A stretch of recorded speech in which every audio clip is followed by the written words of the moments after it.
Oke, Assalamualaikum warahmatullahi wabarakatuh. Halo dimanapun kalian berada, semoga kalian sehat-sehat selalu. Di topik kali ini saya tertarik ingin membahas mengenai pure white deadly. Kira-kira apa sih pure white deadly ini? Pure white deadly sendiri sebenarnya adalah judul buku ya yang ditulis oleh John Yudkin. Dia adalah seorang ahli gizi dari Inggris yang menerbitkan buku ini pada tahun 1972. Yang dia bahas mengenai dampak buruk dari konsumsi gula yang berlebihan, terutama terkait dengan obesitas dan penyakit jantung. Buku ini juga menyebutkan gula sebagai racun putih ya, atau sweet poison yang berbahaya bagi kesehatan dan bisa menyebabkan adiksi. Buku ini tentu saat itu mendapatkan banyak kritikan ya, karena waktu itu sedang marak-maraknya industri gula. Kemudian ada produsen makanan olahan, sehingga banyak juga yang menentang ini, sesama ahli gizi juga. Kemudian ada seorang ahli fisiologi dari Amerika yang berpendapat bahwa yang harus dibatasi adalah lemak, bukan gula. Nah, ini makin lagi ya, menambah perdebatan antara gula dan lemak. Sebenarnya yang berbahaya itu apa sih? Nah, kan ini agak complicated ya. Kemudian di tahun-tahun berikutnya buku ini mulai diakui kebenarannya. Dan akhirnya pengarangnya mendapat penghargaan. Dan ternyata memang penyebab dari obesitas, penyakit jantung itu bukan lemak. Ternyata gula. Nah, akhirnya kita, warga Indonesia, yang sejak dulu sudah tertanam di mindset kita bahwa penyebab hipertensi, diabetes, jantung adalah minyak yang berlebih. Ya, tentu segala sesuatu yang berlebihan itu tidak baik ya. Tapi pada faktanya, yang menyebabkan hipertensi, penyakit-penyakit yang seperti itu adalah kelebihan gula. Nah, mengejutkan kan, mencengangkan. Dan mungkin ini sudah dibahas oleh orang-orang lain ya, oleh konten-konten kreator lain, dan mungkin saya hanya mencoba untuk membahas ini juga. Pada faktanya, hipertensi disebabkan oleh kelebihan gula ya. Kemudian hipertensi juga sering kita kenal dengan tekanan darah tinggi, yang jika tidak ditangani dengan baik akan menyebabkan gagal jantung, penyakit ginjal, dan bahkan juga stroke. Gula dapat menyebabkan peradangan pada pembuluh darah, meningkatkan berat badan atau obesitas ya, dan memicu resistensi insulin. Ya, kondisi di mana insulin ini adalah zat atau kondisi tubuh yang dia tidak mampu lagi mengatur kadar gula. Sehingga kegiatan tersebut atau hal tersebut bisa menyebabkan diabetes tipe 2. Nah, ini salah satu penyebab penyakit jantung koroner ya, diabetes tipe 2. Lebih jauh lagi, gula bisa menyebabkan mulut kita kering, rasa haus, kemudian kita juga mudah lelah, mudah lapar, penglihatan kabur, dan bahkan paling parah bisa menyebabkan glukoma.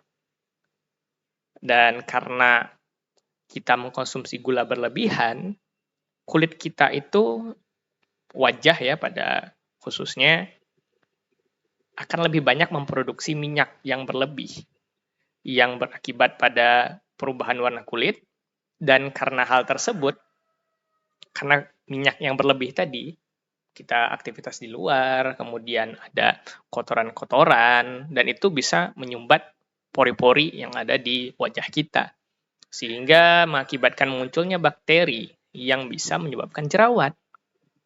Nah, siapa nih yang kira-kira wajahnya jerawatan? Nah, coba cek lagi, mungkin kalian kelebihan mengkonsumsi gula. Kemudian karena jerawatnya sudah parah, bukannya menghentikan konsumsi gula atau mengurangi ya, maksudnya malah makin-makin gitu. Sehingga menyebabkan peradangan parah pada kulit wajah. Nah, bahas insulin lagi. Insulin itu ketika kita kelebihan gula dapat mempengaruhi hormon insulin tadi, resistensi insulin, mempengaruhi insulin. Yang insulin ini berperan mengatur kadar gula darah dan pertumbuhan sel.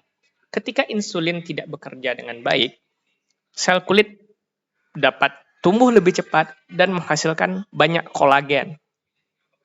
Nah, karena kolagennya berlebihan, sehingga dapat membuat kulit kita kaku dan mudah berkerut. Nah, mungkin ketika kalian merasa ya, kok umur segini, umur masih muda tapi sudah ada kerutan di wajah, mungkin salah satu penyebabnya karena kalian terlalu mengkonsumsi banyak gula.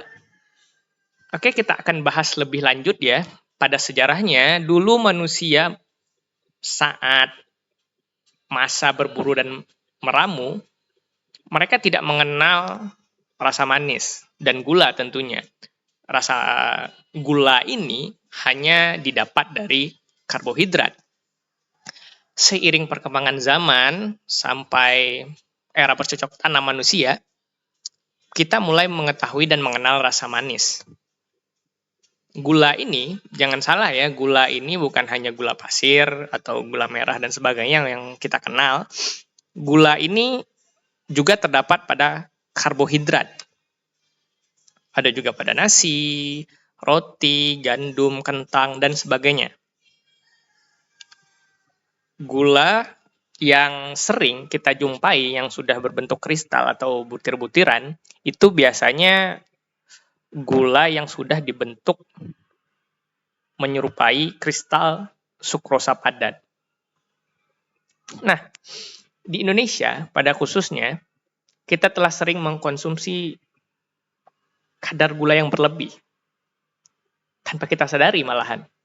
Kita udah makan nasi, kemudian minum minuman yang manis, kemudian makan roti, biskuit, kue, permen, coklat, sirup, sereal, susu, jus, soda, dan sebagainya, tanpa kita aware atau peduli dengan komposisi yang ada di produk tersebut. Nah, coba deh sesekali ketika kalian beli produk apapun, entah itu keripik atau kemasan apapun di warung, supermarket, kalian coba lihat komposisinya dulu deh. Kalian perhatikan. Dan jangan terkecoh dengan produk-produk yang mengatakan bahwa dia less sugar. Hati-hati. Cek lagi komposisinya. Nah, menurut penelitian dari American Heart Association, gula per hari untuk pria dewasa adalah 36 gram atau 9 sendok teh. Wanita dewasa itu 24 gram atau 6 sendok teh, dan anak-anak usia 2 sampai 18 tahun adalah kurang dari 24 gram atau 6 sendok teh.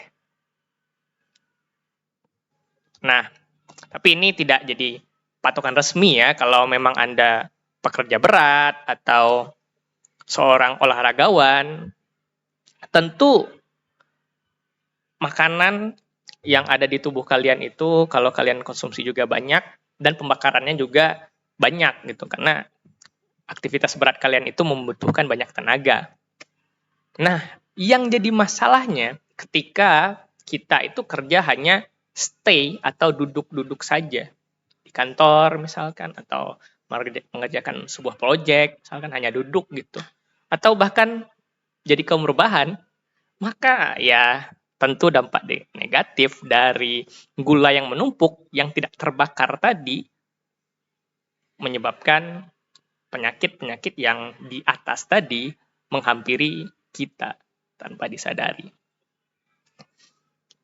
Gula ini berbahaya karena sifat adiksi ya, seperti dijelaskan di atas tadi. Dia lebih berbahaya dari narkotika karena dapat merangsang pelepasan hormon dopamin di otak yang memberikan sensasi senang dan puas. Celakanya dari gula ini, kita tidak sadar kalau kita kecanduan gula. Nah, makanya saya bilang berbahaya dari narkotika itu ini. Mungkin kalau kita, mohon maaf ya, kita kecanduan narkotika, kita sadar kita kecanduan, tapi kita memang tidak bisa lepas. Kalau gula, bahkan kita tidak sadar bahwa kita kecanduan dengan gula. Makanya saya bilang, mungkin gula ini lebih berbahaya dari narkotika. Nah, faktanya di Indonesia, karena kita tidak sadar tentang adiksi gula ini, menurut Ikatan Dokter Anak Indonesia, tahun 2003 ada 1.645 anak Indonesia yang mengidap diabetes tipe 1. Coba deh kalau kalian merasa ada gejala-gejala seperti di atas, lemah, kulit kering, muka kalian breakout misalkan, coba cek kadar gula darah kalian. Apalagi anak-anak sekarang ya yang kerjanya mungkin jarang aktivitas di luar, yang santai-santai main game, duduk, banyak menghabiskan waktu di kamar, di rumah. Coba sesekali kalian cek gula darahnya. Bisa jadi anak kalian juga mengidap diabetes tipe 1. Oke, kesimpulannya, gula sering disebut sebagai racun putih. Seperti di atas tadi ya, sweet poison. Poison, sorry. Julukan ini menggambarkan bahwa gula selain memiliki rasa enak di dalamnya dan juga menarik, tetapi berbahaya bagi tubuh. Ya mungkin sebenarnya gula tambahan pada produk-produk yang kita konsumsi itu mungkin tidak penting sebenarnya, karena kita juga mendapatkan kadar gula dari nasi, roti, gandum, kentang yang kita makan. Kemudian udah kita dapat produk karbohidrat atau gula dari yang kita konsumsi, kita tambahkan lagi dengan biskuit lah, cemilan, dengan minuman-minuman kemasan yang beredar di pasaran. Nah, itulah yang berbahaya sebenarnya. Oleh karena itu, kita harus cermat dalam membeli produk untuk kita konsumsi atau dibagikan ke anak-anak kita. Dan tetaplah berolahraga. Tubuh yang fit itu sangat penting ya. Mulai sekarang, cobalah untuk aware dengan komposisi makanan yang kalian konsumsi dan sedikit paling tidak harus ada olahraganya. Karena menjaga makanan saja itu tidak cukup. Perlu adanya kegiatan yang membakar kalori. Oke, mungkin sekian yang dapat saya sampaikan. Assalamualaikum warahmatullahi wabarakatuh.